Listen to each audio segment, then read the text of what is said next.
Hello, Supercars in Seconds here. Today we're going to spend some time with this beautiful Memphis Red 720S behind me. She's a beautiful car. This is a coupe. But we're going to go through everything from front to back, starting the vehicle, shutting the vehicle off, putting it in neutral. There's several ways to do that. Just basic gear change stuff. We'll also then show you how to hook up your telephone, basic operation of the infotainment panel, air conditioning and so on. This is for someone that might not be sure how to operate everything in the car. We're going to show you all the good stuff. Let's get started. So one of the easy ones, the car's actually unlocked, but if the vehicle was locked, you just put your hand down in here. Across from that is the same shaped little paddle. Let me lean it over, you can see it perhaps right here. If you just squeeze that here, that will open up the door for us. Okay, just let it swing all the way up. You have a little button under here. That's using, if you're going to a racetrack or coming to a dealership, they push that button in, the alarm sensor for rocking will be deactivated. A cool thing that you may not know about, down under here, so this is the rear fender. Now down under there's a little button. Can you see it right there? That's how you lock the car. So I'm going to touch that. You hear it honking the horn there. As I push on it, it honks the horn, letting me know that something's open. So if you park the car, climb out, just touch that little button down in the hole, and it will lock the vehicle up for you and you can walk away. All right, so I've climbed inside 720 now, and here's the beautiful key, of course. The top button being the picture of the padlock, that's locking the car. The McLaren logo unlocking the car. And then the trunk, the front wheel here is a bump. If I run my finger over it, I can feel a bump. Push and hold that for 3 seconds, and it will release the trunk. It takes 3 seconds on the key in case the vehicle, because there's no second latch on the key, there's no second latch on the trunk. So once you've popped it, you can reach under and open up the trunk. I'm going to start the vehicle up. A great place to store your key is down in this little pocket here. In some McLarens, it'll often say key not found. If you put the key in the little pocket on the front of the seat, it will never say key not found. So to start the vehicle up, press the brake pedal very, very hard. Don't just touch it, press it really hard, and then push the start button, and she will roar to life. The little display in front of me will now start to open up, of course. It's just a nice bit of theatre. And just a fun thing that the car has. That folding display is controlled by the right-hand button of the 3 over here. So I've got my front trunk release, which is a simple touch. The red light is on now, meaning that the doors are locked. I can push that and someone can access the doors from the outside. Here we have our folding display. If I touch that at any point, it will fold the display away. Great for track use, it just gives you minimal information now. Your gear selection, your engine revs, the speed limit for the road will be marked here if it's marked on GPS, and your total speed on the car, of course. I'm going to push the button again and it'll open it back up for me. Very good. Now, starting the car, I say that we've already talked about press the brake pedal very firm. Again, very firm on the brake, and either push D for drive here, down D, N, R, D for drive here, or pull the paddle on the right side, the plus sign, towards you once. Click it once, it goes into automatic. Now click it again, and it says A/M, auto manual. When you start to drive, then you must use the paddles for a little bit. After 8 seconds of not using the paddles, the gear will go back to automatic. So we're in drive now, we're in first gear, automatic as it mentions. Now to get it back into neutral, I can either push neutral here, that'll take it back to neutral for us. Now it says neutral automatic. I'll go back into gear for a moment. If you're in gear here, it doesn't matter if you're in drive or if you're in reverse, it doesn't matter. Just go down here, I'm in reverse right now, and shut the car off. Bang, turn the car off.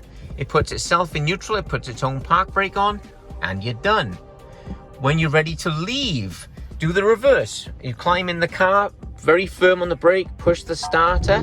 Before you go into gear now, put your seatbelt on. I'm reaching over my shoulder, I'm gonna move around, put my seatbelt on. And then, as I click it into drive and touch the gas, watch this, it releases the park brake for me. Now, if I wasn't didn't have my seatbelt on, it wouldn't have done that. So that's just safety. Put the car seatbelt on before you go into gear, and it'll release the park brake for you. Now the park brake's off. I'm in reverse. I'm going to touch the stop button. Puts itself in neutral. Puts the brake on. and you're done. Now, if you've been driving 720 at the racetrack, of course, those rotors will be very hot. And it's not always a good idea to set the park brake when the rotor is very hot. It can melt the silly thing and jam it on. So a cool thing, if you shut the engine off while you're pushing the bottom of the park brake inwards, just gently, just push it inwards and then shut the engine off, it will turn the engine off without setting the parking brake. That's kind of a cool little trick to know. And also, I'm currently in drive. On most exotic cars, you can pull both paddles at the same time and it'll go to neutral. Because this transmission is pretty advanced, it won't do that. However, instead of just pushing the neutral or shutting it off, you can also pull and hold the left paddle only for a few seconds, and you saw the vehicle go into neutral. Okay, you've got your new McLaren, you wanted to hook up your telephone to the system. If you notice at the top of the screen, there's a little tiny circle there. Can you see that? I'm going to touch that, and that goes into the vehicle settings, all right? The second one down on the left will be connectivity. Touch connectivity, and then you'll see device pairing. Touch that, and then obviously add a new device.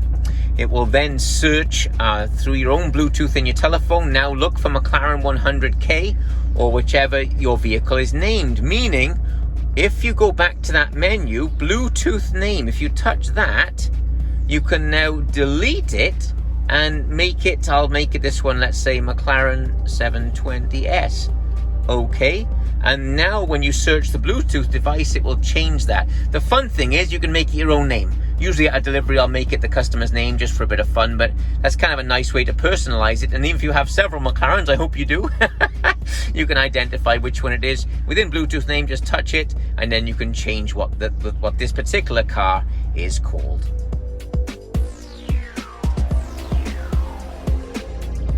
So 720S has one of the most advanced traction control systems on the market.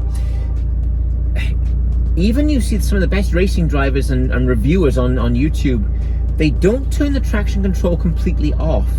They reduce it. Now, the way you reduce that in 720S, various other McLarens have different systems. We'll come to that another day. But on 720S, it has a system called variable drift control. I think that's a poor name for it. What it's actually doing is giving you full throttle coming out of a corner earlier and earlier and earlier. Of course, the downside of that is if you've got it reduced way down, it may slide as you exit the corner. On the road, it doesn't do it much. I've been trying. On the racetrack, it'll move around. On the road, it doesn't move much. But let me show you how to get into variable drift control and the main advantage that it gives you. So it's kind of going back into our habits again. Very firm on the brake, push start, and always, when you first start the car, go up here, handling, powertrain, and hit active.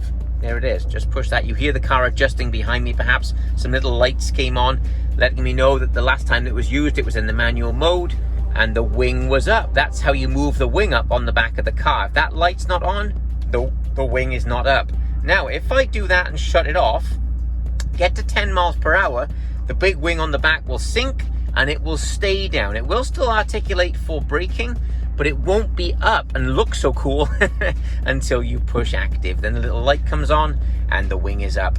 Below 10 miles per hour, you won't be able to put the wing down unless you push and hold this for about 10 seconds. The reason it's draining hydraulic fluid out of the wing. Above 10 miles per hour, when the pump is running, which is actually the clutch which powers it for the wing, you can push it on, push it off, and the wing will go up and down. You can wave at whoever it might be that you're about to disappear away from. Rather cool.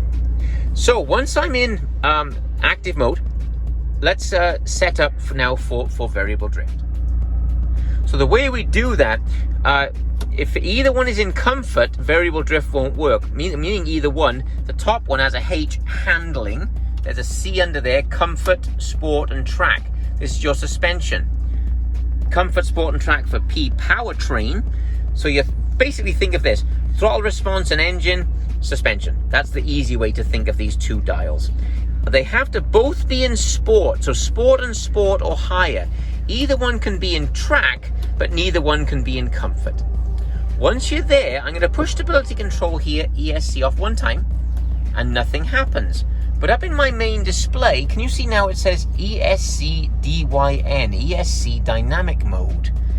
Now it's gone straight to that screen, Variable Drift Control Activate. Before I do that though, like most screens in the McLaren 720, I can touch it and it'll blow it up to full screen for me. Then I'll activate and then it switches on the system. I don't know if the air is blowing, I'll turn that away from me. So now, because the suspension, the top one is in Sport, it's up on this line. You can see it's bright white. The track is in a little bit of a shadow because until I turn it, watch this now, as I turn this to track, it'll slide down to the bottom one. There's track, and it slides down to the bottom one. The point, you can have them set at different levels of slide. I frankly like it about 4 or 5 pips. Think of it around 3 degrees per little blue line. 1, 2, 3, 4, 5, that's 15 degrees. I'll take it back to Sport, and that's 12 degrees. So let's take it down to 9. So at the point, you can have it set at different levels of being loose on the rear end, dependent on the mode that you're in. One thing to remember with variable drift, hitting the X here will shut off the screen. However, it's still off. It's still reduced. So you have to push the stability control button one more time here, ESC off, bang, and then you see the display has now gone. You can turn traction control off completely by pushing stability control. Nothing happens here, but it's back to dynamic. From dynamic, then you can shut it off completely. You do that by holding it for 5 seconds. Over here, it'll say ESC off, confirm. The way you confirm it, after holding it for 5 seconds, the display appears, confirm, you release and touch it again. So let me do that for you now. So I'm in dynamic already. I'm going to push and hold for a few seconds here. Now on the left side, confirm, release, push it again, and now it is off, meaning completely off. You can paint 11s with the back tires up and down your driveway. Again, I'm not a big fan of completely off with the traction control. You have so much fun with that variable drift, and it will still save you right at the end before, you still have to steer, but it will still save you. Right now, again, the system is completely off. You reset that just by pushing see the lights on, just by pushing ESC off one time. That is now cancelled, and you have 100% traction control back on.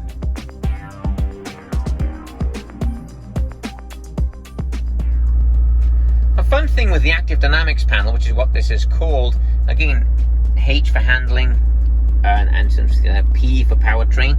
Think of it as suspension and engine, okay? They are adjustable separately. So it's effectively 10 modes, because you can be in comfort, comfort, sport and track for engine, then sport, track, you can change it all around. Then of course you have your launch control down here as well. The launch control is a rather simple system. The vehicle has to be warm, meaning, let me put the display up here, that everything has gone clear. When I first started the car, these were blue. Now they've gone clear that the vehicle will launch. So the left foot on the brake firmly, press launch down here, launch. The car will say right here, launch mode initiated, awaiting full throttle. Hold the brake very firmly, don't just touch it, very firmly. Right foot to the carpet, all the way to the floor, hold the brake. It will immediately say boost building, brrr, spinning up the turbos. Then about 2 seconds later, it says boost ready. Immediately let go of the brake. Don't hold it waiting for the person next to you. You will overheat your clutches. If you let go right away, you can launch it again on the next traffic light. If you hold it for more than 3 or 4 seconds, you'll have to wait 40 minutes for the clutches to cool down. So the point, if you're going to go drag racing, do some practice. Go out there, hold the brake firmly, see how long it takes from boost building to boost ready. Then bang, let go of the brake and you are on your way. The vehicle gets to 125 miles an hour in a little over 7 seconds in launch mode. The reason you would use launch mode rather than just hitting the gas, launch mode is designed to mitigate and control wheel spin. In other words, they reduce the torque but give you full horsepower. You'll be surprised how much faster the car is when it gets to third gear in launch, because it's been holding back some of the torque to control wheel spin for you. It's an amazing mode.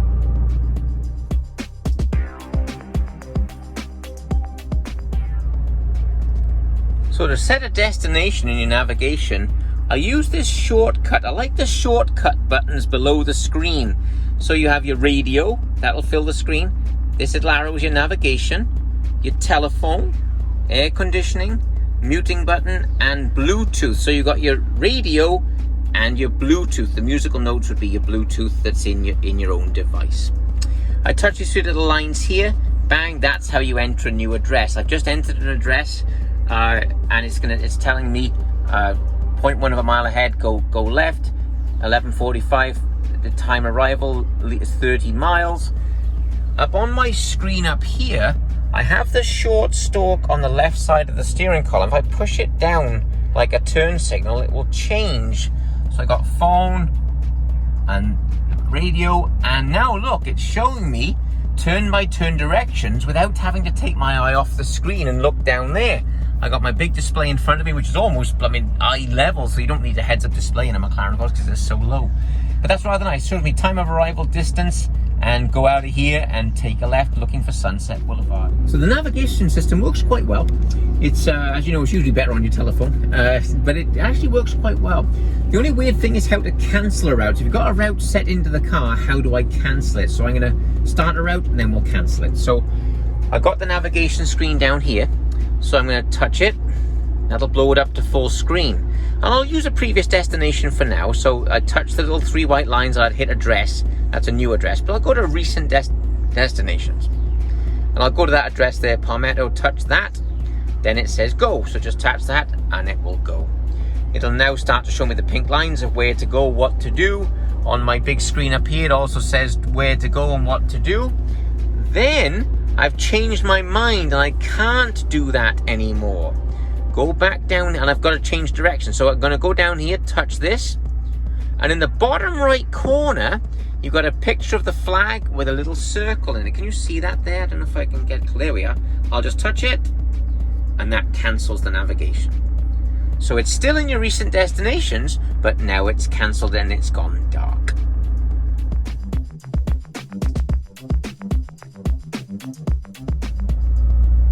Lastly, adjusting the radio.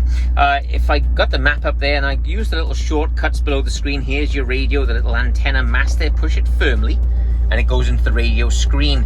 Now if you want to change stations, you can just use the minus and plus and backwards and forwards here.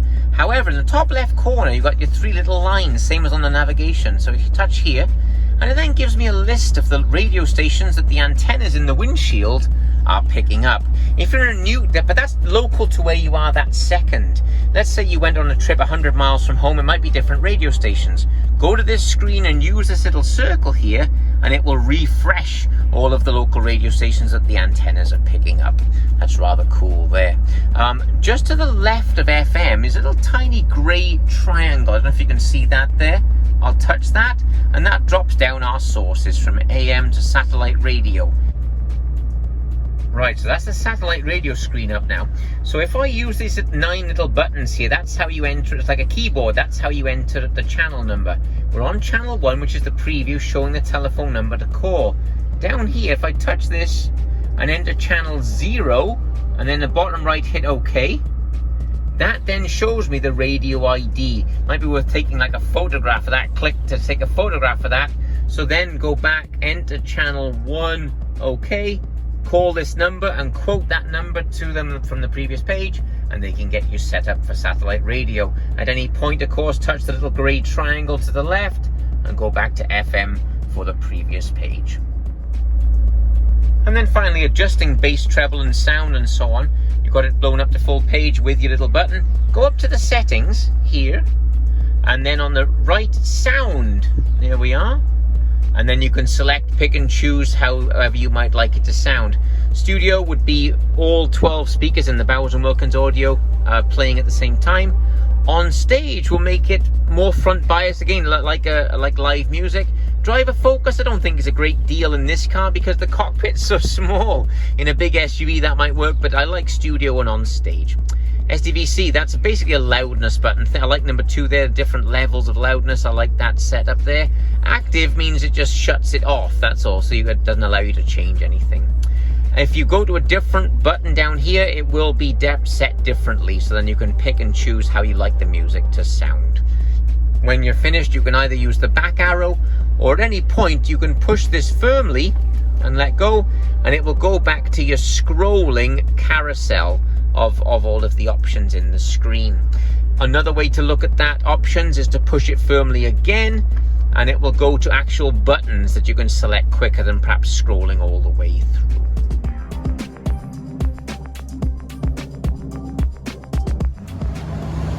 Now, all the McLaren cars since 2011, that's kind of fun, red, white and blue. All the cars since 2011 have had lithium-ion batteries.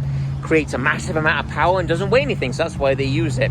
Again, to open the trunk, there's a little bump on the wheel. Push and hold it for 3 seconds. This one's got its car cover opened up in the trunk there, but this is where you plug in your battery tender. I recommend doing that 3 nights a week. I know it sounds like it's a blooming hybrid, but that really saves a lot of problems with the car, particularly if you're not near a dealership. If you're out of a state that doesn't have a McLaren dealer, the more you can put it on that tender, the better the car will be. So what you do, you plug the tender into here, run the cable out, just lower the trunk down there, don't click it, just lower it down so it touches. The cable comes out, plug it into the wall, and then lock the car. What will happen is, as you lock the vehicle, let me find the key, what I do with there is, as I lock the vehicle now, it's going to beep at me, letting me know that the trunk is open. Just ignore that. The little orange lights come on the side. A few seconds later, the mirrors fold. Well, I hope that was informative. There's lots of cool things in the car, and frankly, just driving it, messing around with it, you'll start to learn loads of stuff. If you get stuck with anything, please ask me any questions in the comments down below. Please subscribe to the channel. I'd love to have you be a part of the channel, and I'll catch up with you again on the next video. Thank you.